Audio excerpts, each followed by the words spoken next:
In some recent repair videos I've shown this unit. It's a Fluke 9010a, and I've been asked to show it in a bit more detail as to how it can be used and what its capabilities are. The first thing to understand is this is not an in-circuit emulator. It's a kind of halfway house. It's really intended for carrying out some relatively basic fault finding on microprocessor systems.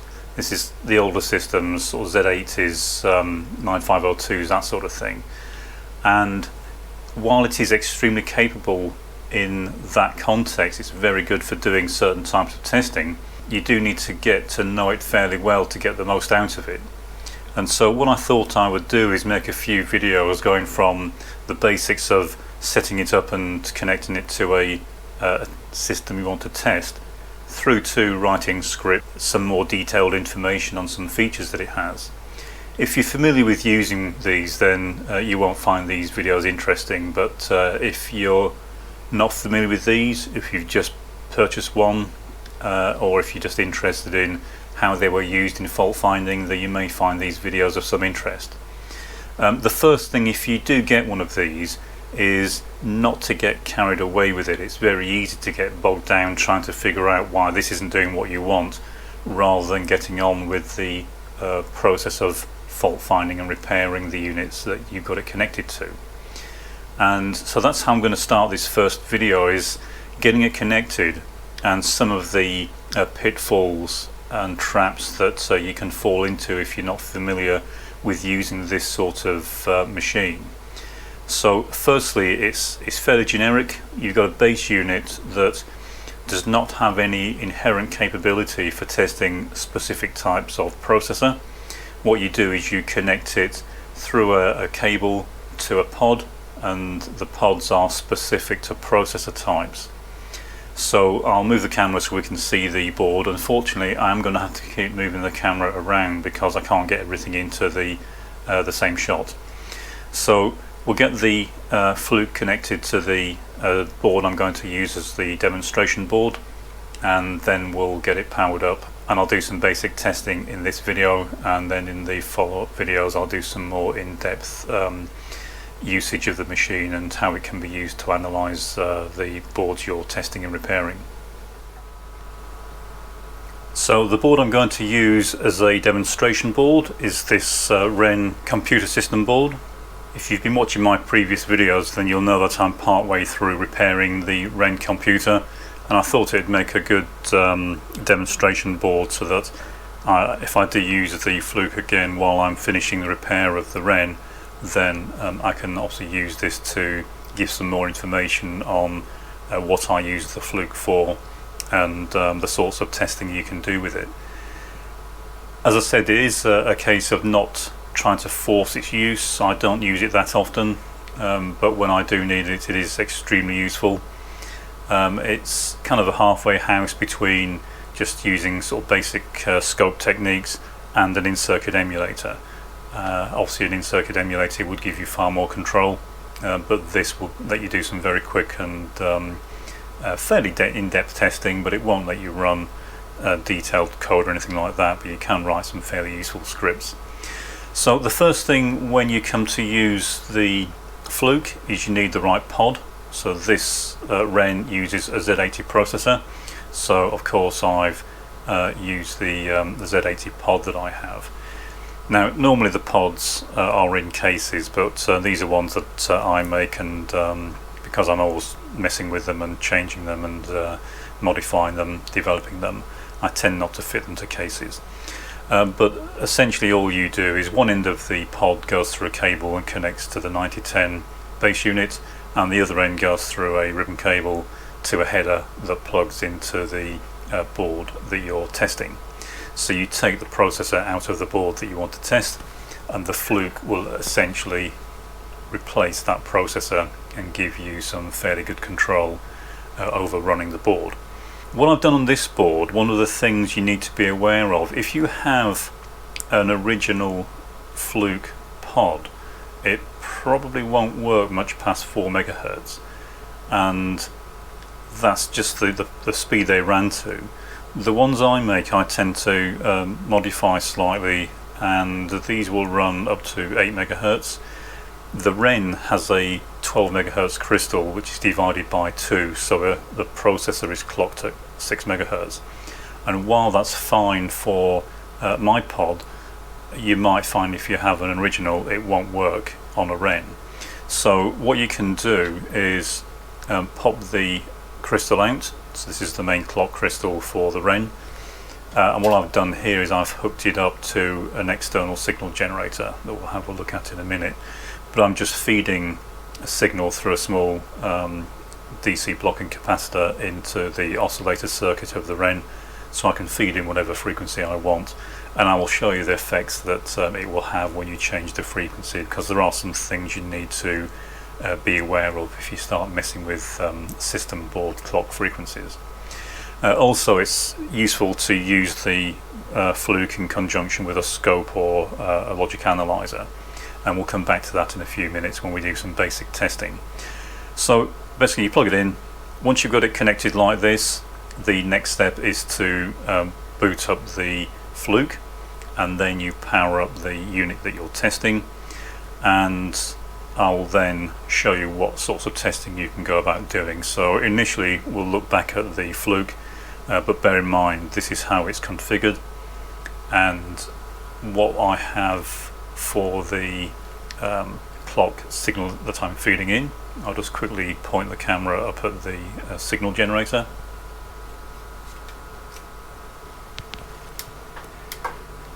And so we've got a signal generator here. It's giving out a square wave at 12 megahertz, so it's effectively replacing the clock crystal for the REN, and if I change the frequency, all I'll be doing is changing the setting on this unit.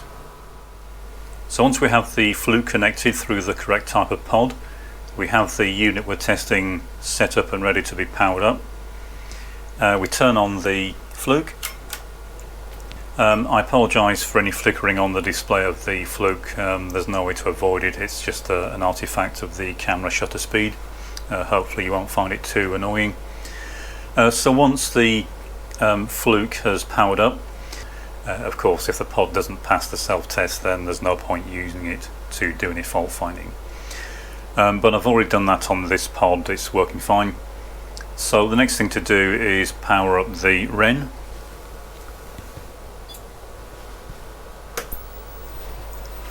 Okay, so I've powered up the REN.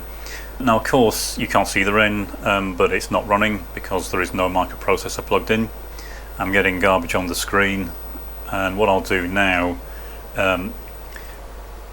is I will run the REN, and I will move the camera back so you can see what's going on the screen. And what I'm going to do once I've done that is press the run UUT. UUT stands for unit under test, and then I'll press enter. But before I do that, I'll move the camera back so you can see the screen on the REN. Okay, so looking at the screen on the REN, this flickering is evident in real life. It's not just the camera, and that's because the REN is not really running at the moment, and this is just information that's being fed into the monitor from the CRT sync pulses. There's no actual data, and the sync pulse rate will be incorrect because the CRT controller chip has not been initialized. So I'll press run UUT on the Fluke, I'll press the enter key, and you'll see the monitor on the REN has gone blank, and in a few seconds we should see the welcome screen on the REN, which we can. If there's any flickering evident on the camera, then that is because of the camera shutter speed. There is no flickering evident on the REN screen in real life. So what I can do now is start carrying out testing on the Fluke. The first thing I normally do with the Fluke is to do a learn cycle. I've showed that in a previous video and it takes quite a long time, so I won't repeat that here. But it allows the Fluke to analyse the board that we're testing, and it searches for ROM and RAM and anything else.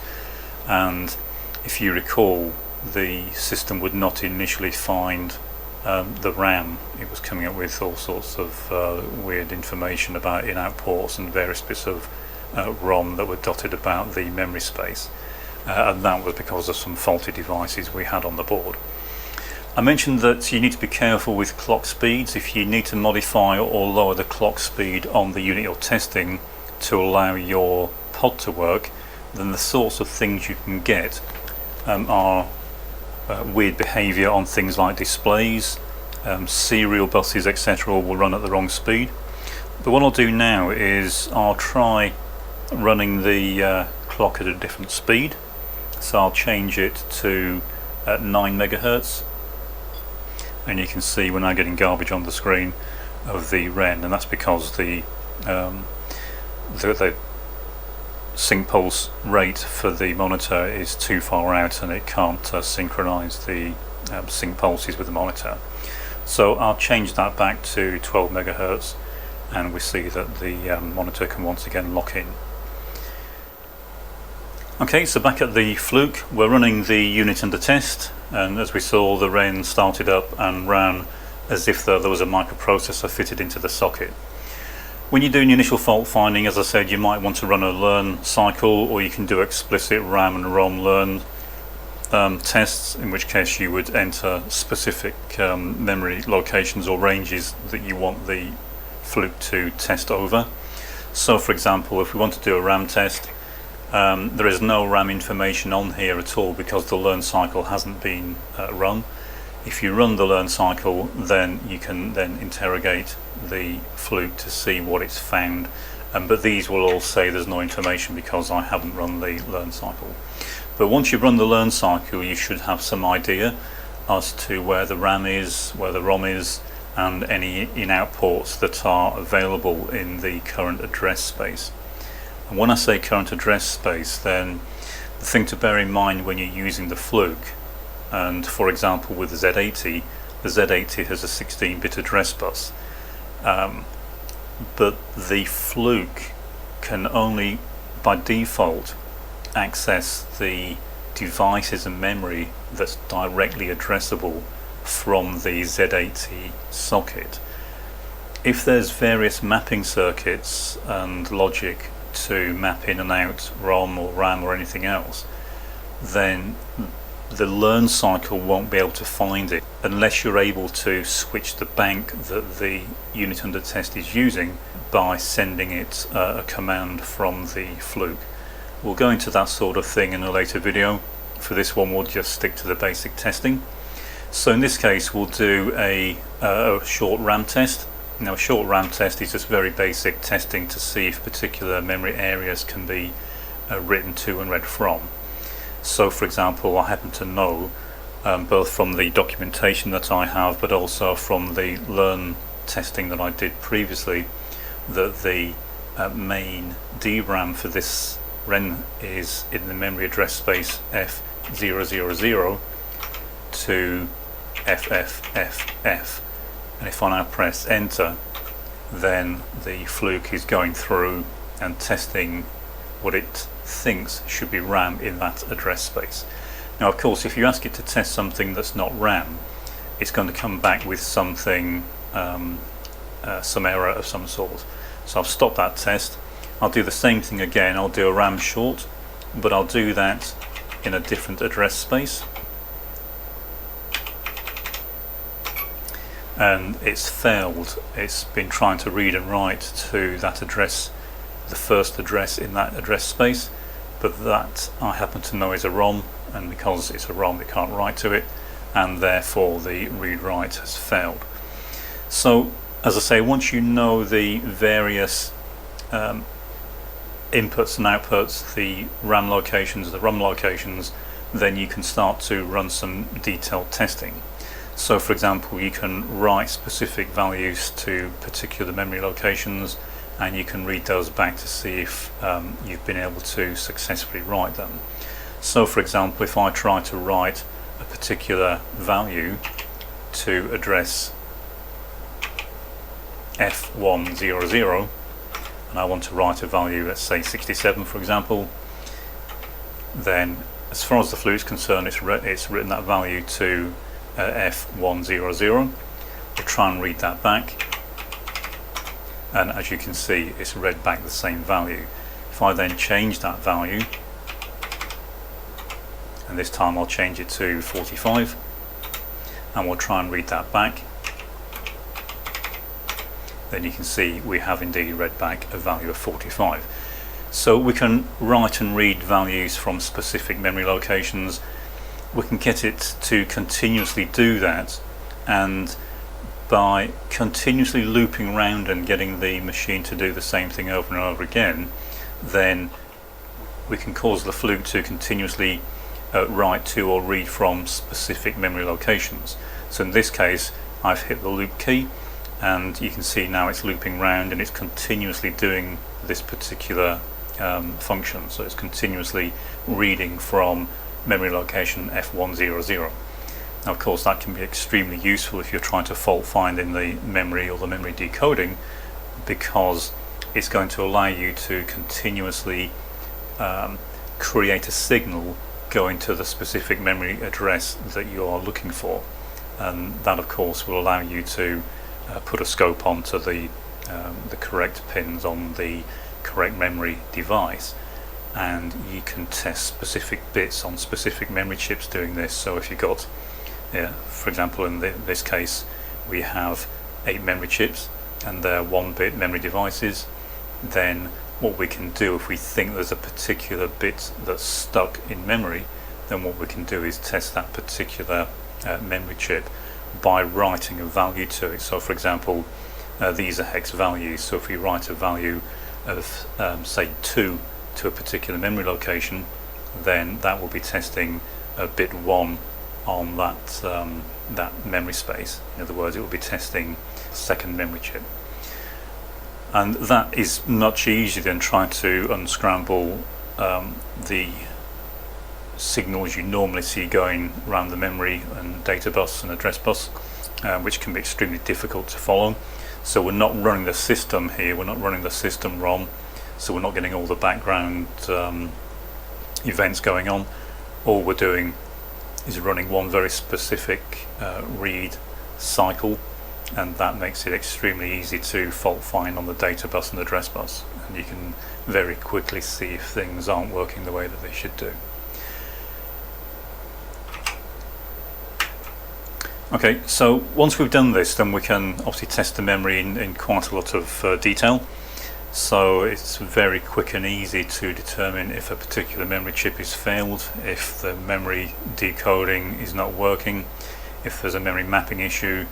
Other things it will allow you to do is some almost side effect fault finding. And what I'll do now to try and explain what I mean by that is I'll move the camera, but I'm going to do another RAM test but on a different memory location. So I'll just move the camera.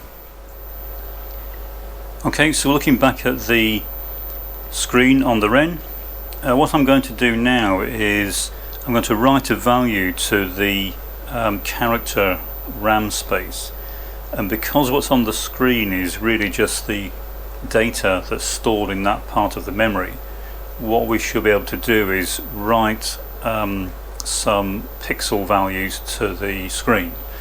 So I'm going to use the write function on the Fluke, and I'm going to write to address 4100, which I happen to know is around here on the screen, and I'll press enter, and I'll enter a value of 45.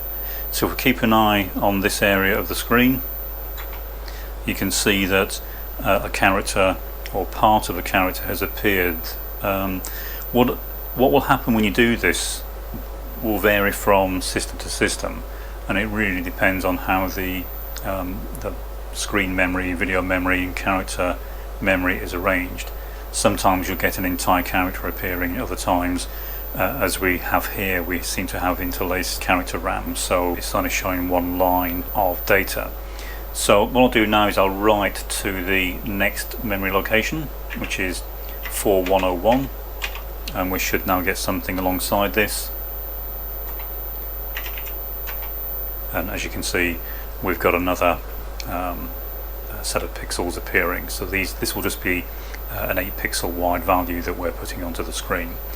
But what this is showing us is that we can successfully write to video RAM. I mentioned in a previous video when I was doing some RAM testing that I already knew that the test had passed because I could see something on the screen. So what I'll do now to show you what I meant is I'll do a short RAM test across the or part of the character RAM space. So I started at 4000 and I'll run it up to 4500, and when I press the key now you should see some garbage appearing on the screen because the test writes and reads value to the video memory area. So the test is now running. You can see that the screen is starting to show weird values as the test proceeds, and as I said, it's interlaced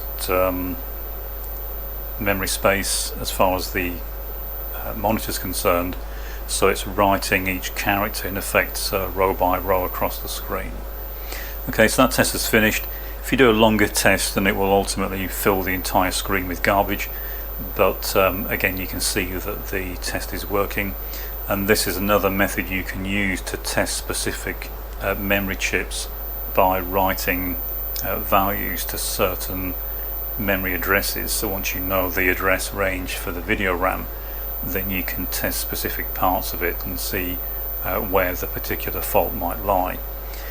Okay, what I'll do now is just move the camera so you can see the scope screen, and I'll show you another method that can be used for fault finding, which is quite powerful. Okay, so one very common fault you get on old computers like this are failed DRAM chips, and while there are only 8 on this board, you can get machines that have 32 or 64 devices on them, and that can be very difficult trying to pin down which particular ones are faulty, especially if they're soldered to the board. You don't really want to have to desolder 60 odd memory chips from a board when only maybe one is faulty. That would be very time consuming, but also on some boards the boards can be quite fragile and they're easy to damage. So a good technique here, if you have a Fluke, is you can run a specific memory test over a specific memory range, and the built-in test is quite powerful, so we'll use that one here. But in the follow-up videos for this Fluke, I'll show some specific scripts you can write to do individual bit testing on ranges of memories, so you'll be able to look for specific rows or columns of faulty devices, and that will allow you to pin down a particular faulty chip. You can do a similar thing here. We've only got 8, so it'll be very simple to test. But of course, if you try and test these with the main ROM running, that is with the CPU installed, or if you just hit run UUT on the Fluke, then you've got all sorts of information going into and out of the RAM chips, and it's extremely difficult to tell exactly which chip, if any, are faulty.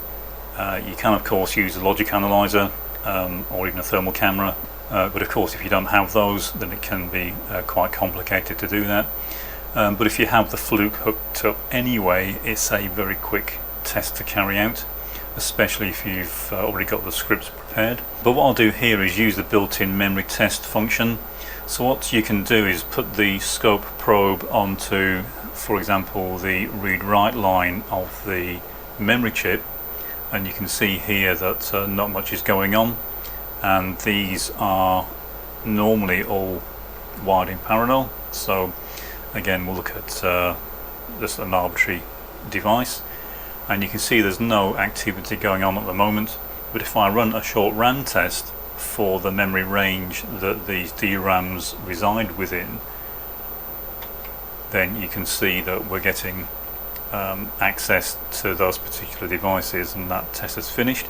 So I'll run the test again, and again you can see that we are reading and writing specifically from and to that device, and that's a very quick way of seeing what's going on, because of course you can monitor the data going into that device and the data coming out, and because the main code in the REN is not running, there's nothing else going on the buses other than the specific testing that you're doing.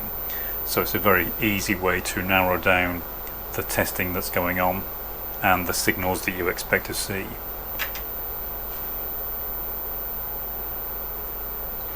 Okay, so that's another thing you can use the Fluke for, and that applies not just to RAM, of course. You can send data values to serial devices, to CRT controllers, floppy disk controllers, your bank latches if you've got bank memory, so you can select different banks. So there's a whole range of things you can use that for. You can read values from these devices as well, so you could read a value from the keyboard, you could read a value from SRAM. You can do a whole range of things as long as you know what the address is that you're aiming for. And that's why, if you watched in an earlier video, I created an in-out map for the REN, simply so I knew what addresses and ports certain devices could be found on.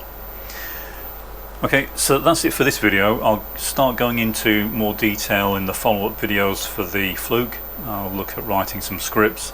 We'll look at writing specific tests for RAM and ROM and other parts of the system. If there's anything in particular you want me to cover, then leave a comment.